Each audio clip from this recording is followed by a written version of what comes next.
Alhamdulillahirrahmanirrahim, kembali lagi di Cahaya Hati Indonesia Ramadan. Dan alhamdulillahirrahmanirrahim kita sudah pilihkan pertanyaan-pertanyaan dari teman-teman semua. Terima kasih ya yang udah ngirimkan pertanyaannya ke Instagram kita. Dan baik, alhamdulillahirrahmanirrahim, mohon kesediaannya guruku Kiai Haji Fikri Haikal MZ. Ini pertanyaan dari @ralara underscore Mutia. Mudah-mudahan aku nggak salah nyebutnya. Pertanyaan beliau, apakah jenis-jenis orang yang Rasulullah Shallallahu Alaihi Wasallam bahkan enggan untuk menjalin silaturahmi dengannya? Baik, prinsipnya Nabi diutus ke alam dunia itu menyelamatkan, bukan menghancurkan. Memudahkan, bukan malah bikin sengsara.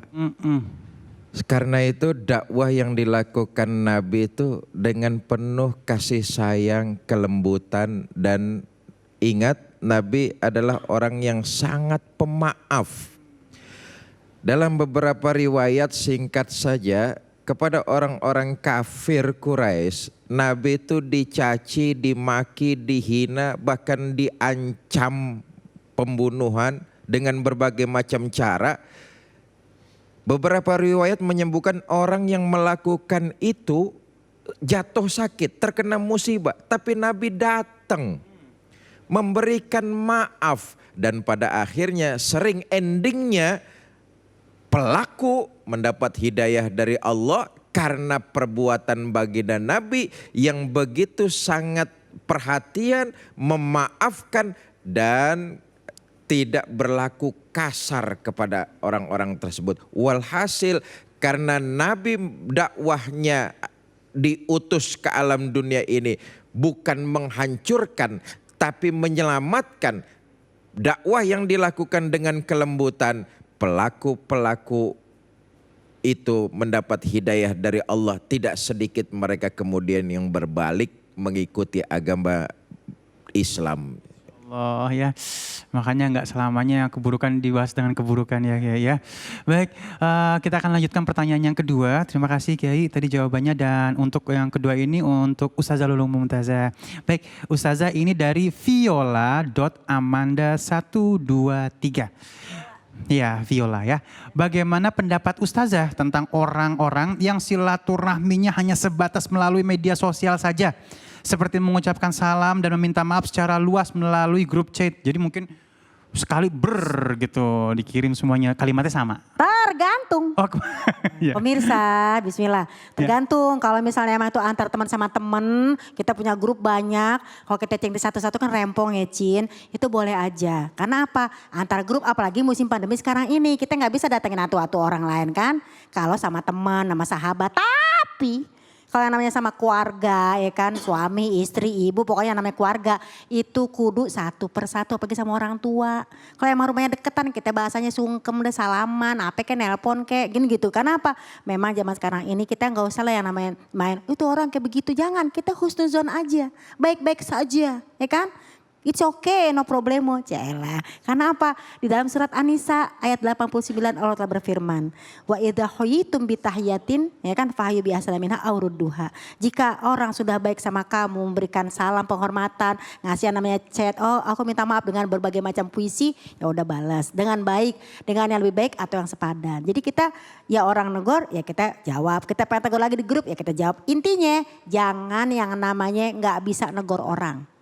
Why? Aduh, wow. Karena kita saling mendoakan ya pemirsa satu dengan yang lainnya. Jadi ingat bedain cuman sama keluarga bagaimana, sama sahabat bagaimana. Tadi di awal silaturahim untuk keluarga, silaturahmi untuk persahabatan atau pertemanan. Kira-kira begitu. Mohon maaf guru. Ya. Gitu. Tetap ada akhlaknya ya. Tetap ada adabnya. Iya, ya, jangan gitu. Dibelas sama orang tua sama juga.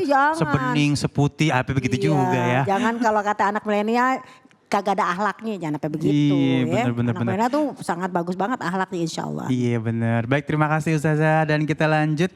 Mohon izin Ustadz Azhari Nasution, ini pertanyaan dari @farhan.ondri. Farhan, oke. Farhan. Baik, bagaimana menurut Ustadz ketika kita memutuskan silaturahmi dengan orang yang berhutang, ya ini dia nih, dengan kita yang tidak punya niatan baik untuk membayarnya? Ya. Ini case-nya dilematis ya. Ada orang yang punya utang sama kita lalu karena batang hidungnya nggak kelihatan. Dulu waktu minta utang, datang ke rumah, minta tolong, air mata keluar. Ternyata udah dikasih utang, nggak ada niat buat bayar utang. Nggak ada jalan lain kecuali buat mutusin silaturahim. Itu gimana hukumnya? Pada dasarnya mutusin silaturahim itu nggak boleh. Seperti yang dikatakan Ustazah Lulung tadi. Ya, kata Nabi, la yadkhulul jannah qati'ur rahim. Nggak akan masuk surga orang yang memutuskan silaturahim. Mungkin yang lebih tepat bukan memutuskan silaturahim, tapi memutuskan cara pandang kita melihat orang yang itu yang memang dikasih utang nggak bisa bayar utang. Kalau dia datang ke saya minta utang lagi, berarti saya harus putuskan untuk tidak terlalu mudah memberi hutang. Daripada hati saya sakit, rusak silaturahim, lebih bagus saya kasih saja semampu saya. Ada orang begitu, tidak mau ngasih orang hutang, bukan karena pelit, tapi dia jaga silaturahimnya.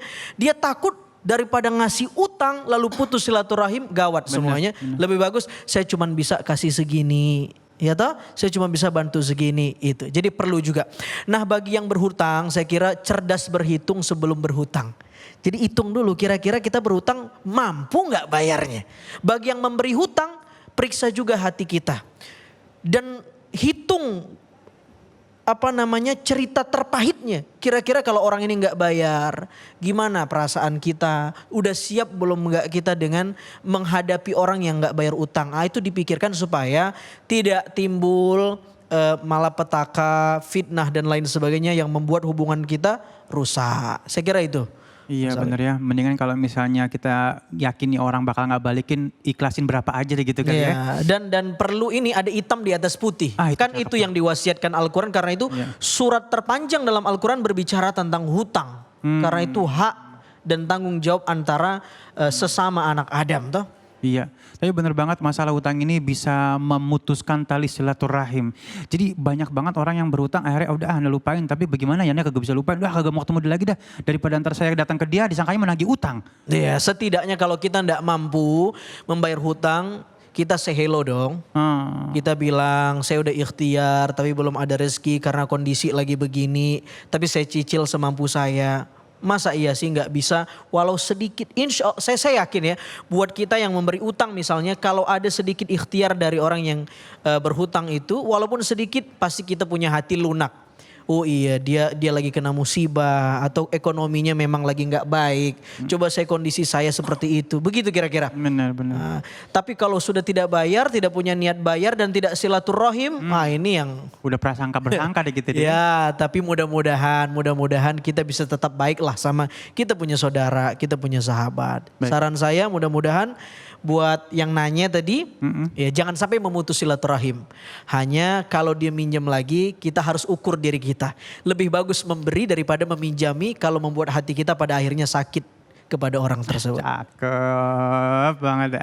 Makasih guru Lebih cakep ilmunya. Kiai Munawir. Masya Allah. Giliran beliau kan. Karena langsung nih ke pertanyaan yang terakhir untuk guruku Al-Ustaz Munawir Ngacir. Ini mohon izin dari @rosyari ya, Rosyari 45. Pertanyaannya, apakah memutus silaturahmi dengan keluarga yang sudah melakukan kejahatan terhadap kita juga merupakan kerugian? Waduh. Bismillahirrahmanirrahim. Jawabannya sih hampir mirip dengan guru kita ya, Kiai Asyari, dan juga mencontoh dari Kiai Fikri bahwa Nabi itu diutus ke dunia ini enggak membuat kejahatan, tapi untuk membuat keselamatan, terutama dengan akhlaknya. Karena apa? Dengan Nabi kita bisa berdendang, dengan Nabi kita bisa tersayang, karena orang India mengatakan begini nih, muskurane kifajatum Kayak azan maghrib ya. Kumpunane kifajatum Cakep. Allah ya Karim tuh. Dengan Rasulullah kita bisa berdendang, bisa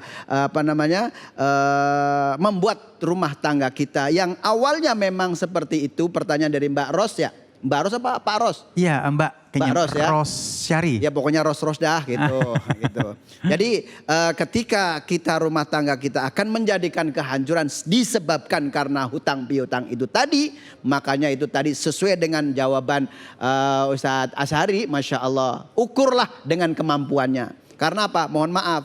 Hari gini nyari 10.000 aja susah, apalagi yang ratusan juta. Kan seperti itu kan. Iya. Itu makanya harus lihat kemampuan kita. Jangan kita kerannya jadi satu, terus kemudian yang ngeluarin dari keran 5 keran. Kayaknya bagaimana mau? Itu namanya apa? Kalau pepatah mengatakan besar pasak. Iya, besar pasak. Iya, Daripada kira-kira begitu dah. iya. Insya Allah mudah-mudahan seperti itu. Nah, kita bagaimana seorang solusinya? Tentunya kita di dalam rumah tangga kita, yuk ciptakan rumah tangga kita agar menjadi baiti jannati, rumahku adalah surgaku. Ya memang kalau misalnya ngomongin masalah keluarga ini sensitifnya tinggi banget. Misalnya si A udah berkeluarga, si B udah berkeluarga, besan sama mantu kagak cocok. Nah, dia tuh. Aduh, iya. Kadang-kadang tante sama ponakan kagak cocok. Iya. Bang Ali, kalau iya. sama orang lain aja kita nggak boleh putus, apalagi sama keluarga. Itu dia Ibarat tuh. kata kita kan satu air nih dari nutfah ayah kita. Kalau air yang ada di pantai itu kita pecahkan dengan tangan kita pasti nyatu lagi. Balik lagi. Itulah filosofi air. Karena kita satu nutfah dari ayah kita, satu misalnya kita punya kakak, punya adik, seberapa hebat pun problem kita, ya karena semua orang punya dikasih ujian, tapi jangan sampailah kita putus silaturahim. Jadi yang paling emang sekarang yang jadi PR dunia akhirat ini apalagi mantu ame mertua. Harusnya kita ajarin ya, nggak boleh sampai putus atau belain salah satunya, mungkin seperti itu ya. Baik, Masya Allah, dan ini akan jadi PR kita sampai akhir zaman. Benar. Karena menyatukan keluarga tuh pahala loh. Mertua juga emang kadang-kadang suka cemburu sama mantu. Tuh. Apalagi gara-gara masalah fulus ya. That's right. That's right. Ini setorannya lebih kecil, setorannya gede. Gitu ya, tapi itu dulu. Karena Ustazah, duit nggak ada saudaranya masalahnya. Iya.